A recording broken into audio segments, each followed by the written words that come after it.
Hello दोस्तों, आपका स्वागत है अपने यूट्यूब चैनल में जहां आप पाते हो दवाइयों के बारे में संपूर्ण जानकारी।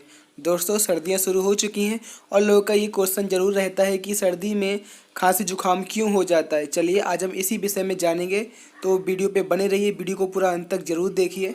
सर्दी जुकाम हो जाए तो एकदम मुसीबत सी आ टूटती है।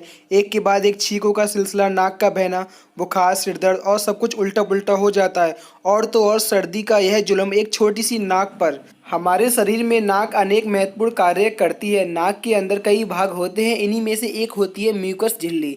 झिल्ली में कई रोएदार रचनाएं होती हैं जिनकी वजह से हम सूंघ सकते हैं। नाक के सभी हिस्से और श्वसन मार्ग को सूखेपन और संक्रमण से बचाने के लिए उसमें एक तरल द्रव का स्रोत होता है। जुकाम की स्थिति में इसी झिल्ली में सूजन आ जाती है और नाक के द्रव की मात्रा भी बढ़ जाती है, जिसकी वजह से सर्दी के दौरान हमारी सूंघने की क्षमता कम हो जाती है। और हम आगे इसी वीडियो में जानेंगे जुकाम होने के क्या क्या कारण होते हैं। अब जरा जुकाम होने के कारण पर विचार करते हैं। जुकाम होने का सबसे सामान्य कारण विषाणु वायरस होते हैं। जुकाम के लिए जिम्मेदार लगभग 40 प्रकार के वायरस ज्ञात हैं। इसमें से कई वायरस तो एक स्वस्थ मनुष्य में भी पाए जाते हैं। कई प्रयोगों द्वारा ये सिद्ध किया जा चुका है कि थकान, तंत्रिका तंत्र में तनाव, मानसिक चिंता आदि की स्थिति में जुकाम होने की संभावना बढ़ जाती है। यह जानकर आपको हैरत होगी कि तापमान में गिरावट की वजह से भी जुकाम नहीं होता। यदि कम तापमान की वजह से जुकाम होता तो ध्रुवीय प्रदेशों में रहने वाले लोगों की नाक हमेशा बहती रहती।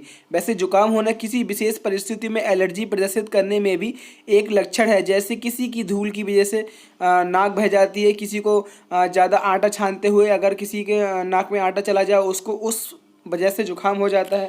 और तो और किसी को ठंड में आइसक्रीम खाने पर जुकाम हो जाता है और किसी किसी को आइसक्रीम खाने पर जुकाम नहीं भी होता है। चलिए हम आगे इसी वीडियो के माध्यम से जानेंगे कि जुकाम का फैलाव कैसे होता है।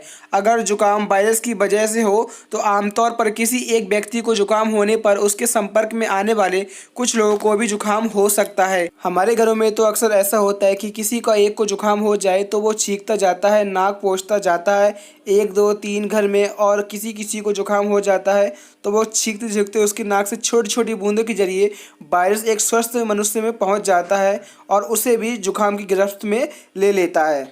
वैसे सर्दी जुकाम से ग्रस्त व्यक्ति की इस्तेमाल की हुई चीज़ों पर जुकाम का फैलाव का डर बना रहता है। ऐसा होता है कि हमें अचानक ही जुकाम शुरू हो जाता है, गले में खराश, नाक बहना, छींके, सिर दर्द, हल्का सा बुखार और बेचैनी सी लगने लगती है। जुकाम के साथ साथ यदि तेज बुखार या ऐसे लक्षण दिखाई पड़े तो आप ऐसे में तुरंत डॉक्टर से सलाह लेना ही बेहतर है। चलिए हम आगे इलाज के बारे में बात कर लेते हैं। वास्तव में सर्दी जुकाम के लिए कोई उपयोगी इलाज नहीं होता है। नाक में डालने वाली दवाइयाँ या इनहेलर केवल नाक कान के रास्ते आ रही रुकावट को दूर करने के लिए होता है।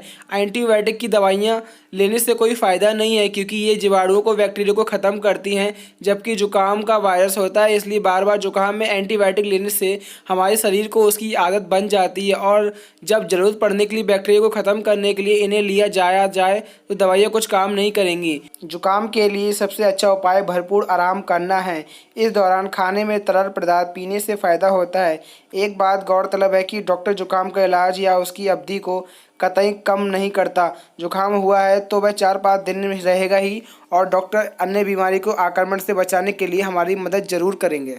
अगर वीडियो अच्छा लगा हो तो हमारे वीडियो को लाइक कीजिए, चैनल को सब्सक्राइब कीजिए, अपने दोस्तों में ज़रूर शेयर कीजिए। मिलते हैं अगली वीडियो में, तब तक के लिए गुड बाय।